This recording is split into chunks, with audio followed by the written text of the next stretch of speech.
In this guide, I'm going to show you how to check someone's online status on WhatsApp if hidden. Before we do get into this guide, make sure to like the video and subscribe to the channel with all notifications on. It really does help with the channel and it lets us know that you want more content like this. We'd greatly appreciate it. And if at any point throughout this guide you did have any questions, just ask them down in the comment section below and we can help you out further. I'm going to be doing my best to reply to every single comment down there. But begin by opening up WhatsApp and you need to tap settings down in the bottom right.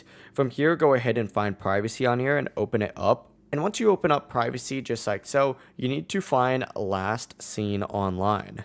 Open that up, and this is going to show you who could see your last seen online and who could see when you are online. Essentially, make sure your own online status settings allow others to see when you're online. So you're going to want to set this to like everyone, for example, just like so.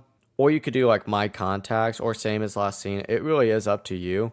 But after you do that, you then need to go back to your chats just like so. Once you're back on your main chat screen, if they share your status with you, you will see if they are online or their last seen time under their name at the very top. If you just change your settings, you have to close WhatsApp and reopen it. And if their online status is hidden permanently, there is no direct way to force it to show. The only option is to send them a message or call them and see if they respond. If they reply right away, they are probably online or at least recently active. But that's the full process. If you guys have any questions, ask them down in the comment section below and we can help you out further. I'm going to be doing my best to reply to every single comment down there. Before you do leave this guide, make sure to like the video and subscribe to the channel with all notifications on. It really does help us out and it lets us know that you want more content. Have a great rest of your day though. Peace.